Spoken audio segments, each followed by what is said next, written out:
मी बोलतो तुम्ही सांग.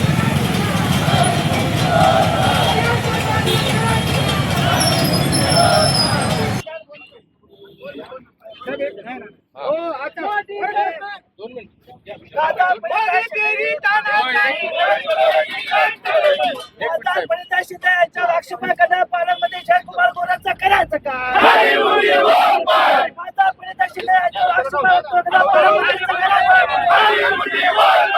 मोदी सरकार चोर है, मोदी सरकार चोर है.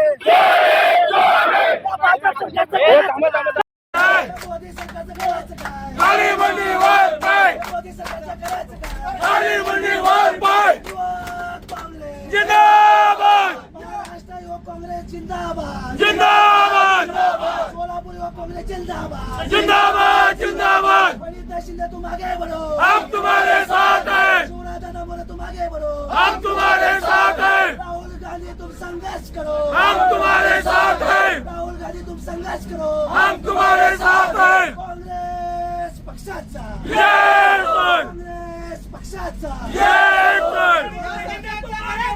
हम तुम्हारे साथ हैं, हम तुम्हारे साथ हैं, तुम आगे बढ़ो, हम तुम्हारे साथ हैं, तुम आगे बढ़ो, हम तुम्हारे साथ हैं, तुम संघर्ष करो, हम तुम्हारे साथ हैं. मोदी तेरी ताना चाहिए, मोदी तेरी ताना चाहिए, जिंदाबाद. पेट्रोल डिझेल भाव वाढ करणारे आज सरकारचं करायचं का? खाली मुंडी वर पाय, मोदी सरकारचं करायचं का? खाली मुंडी वर पाय. मोदी सरकार मोदी सरकार, हाय हाय भाजप सरकार, हाय हाय. मुख्यमंत्री. आंदोलन केलेलं आहे सिव्हिल चौक ते भाजप कार्यालयावर मोर्चा काढलाय. कशा पद्धतीने बघता? नाही, बघायचा विषय काय नाहीये. देशामध्ये भाजपचं सरकार आल्यापासून देशाच्या शिक्षण व्यवस्थेच्या अतिशय निंदनीय परिस्थिती झालेली आहे. देशाचे पंतप्रधान जर उच्च शिक्षित असते, त्यांची डिग्री जर फेक नसती, तर देशाची ही शिक्षण व्यवस्था अशी झाली नसती. नीटची परीक्षा गेल्या 5 वर्षामध्ये 65 वेळा अनेक देशामध्ये पेपर लीक झालेले आहेत. आणि ह्याला दोषी कोण? तर देशाचे शिक्षण मंत्री धर्मेंद्र प्रधान. पहिल्यांदा त्यांनी राजीनामा दिला पाहिजे. या देशाच्या 22 लाख विद्यार्थ्यांची माफी मागितली पाहिजे. त्यांच्या 44 लाख पालकांची माफी मागितली पाहिजे. कारण का आपला पाल्य जेव्हा शिकतं तेव्हा आपला पालक असतो, तो एज्युकेशन लोन घेतो, आपलं सोनं गहाण ठेवतो, आपल्या छोट्या छोट्या ज्या अडचणी आहेत, आपल्या छोट्या छोट्या आनंद आहेत, ते सगळं कॉम्प्रोमाइज करून आपल्या विद्यार्थ्याला शिकवण्याचं काम आपले पालक करत असतात. त्यांना देखील अंधारात ठेवण्याचं काम या सरकारने केलेलं आहे. आता देशामध्ये 3 विद्यार्थ्यांनी या लिकेज झाल्यामुळे आत्महत्या केलेल्या आहेत. त्याचा दोषीदार कोण? तर धर्मेंद्र प्रधान यांनी नैतिक जबाबदारी स्वीकारून पदाचा राजीनामा दिला पाहिजे.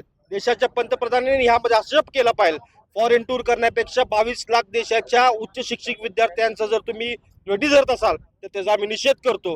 एकीकडे डिझेल पेट्रोलचे भाव गगनाला भिडत आहेत आणि ते जबाबदार कोण आहे? आपल्याच पक्षाचे स्वर्गीय नेते देशमुख साहेब त्यांचा बालेकिल्ला असलेल्या लातूरच्या मध्ये या नीट पेपरचं कनेक्शन सापडलेलं नाही, खऱ्या अर्थाने देशमुख साहेबांनी लातूर घडवण्यामध्ये मोठं त्यांचं योगदान आहे. काल आम्ही लातूरला देखील मोर्चा केला होता आणि लातूरचा हा पॅटर्न हा संबंध महाराष्ट्राला हेवा वाट असा लातूरचा पॅटर्न होता. पण जेव्हापासून हे सरकार आलेलं आहे, या सगळ्या संघाची ही व्यवस्था या सगळ्या शिक्षण व्यवस्थेमध्ये घुसलेली आहे.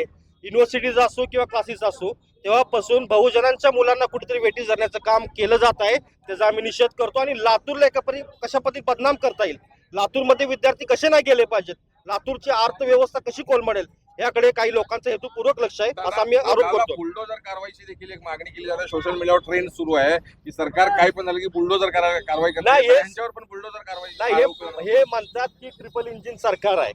आपल्यासारखे अनेक पत्रकार आहेत, अनेक जे युट्यूब चॅनल चालवतात, त्यांनी सरकारच्या विरोधामध्ये एखादी जर बातमी लावली तर त्यांच्या घरावरती देखील बुलडोजर फिरवण्याचं काम करतात. आमच्यासारखा एखादा कार्यकर्ता आंदोलन करतो, सरकारचा निषेध करतो, सरकारला आपली चूक दाखवतो, त्यांचा देखील बुलडोजर चालवतो अशी भीती दाखवण्यात येते. आणि सरकारच्या या देशामध्ये एकीकडे हुकुमशाहीकडे वाटचाल चाललेली आहे. सरकारच्या विरोधात जे जे बोलतात, सरकारच्या चुका दाखवतात, त्यांना बुलडोजर चालवायची भीती दाखवतात. पण आम्ही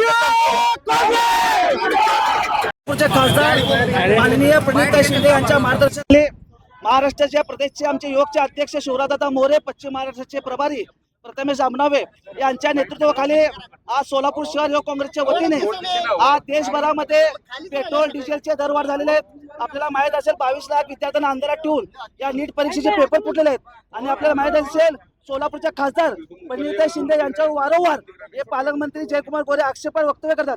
या निषेधार्थ आम्ही युवक काँग्रेसच्या वतीने भाजपच्या कार्यालयावरती स्थायीनाथ आंदोलन करीत आहोत.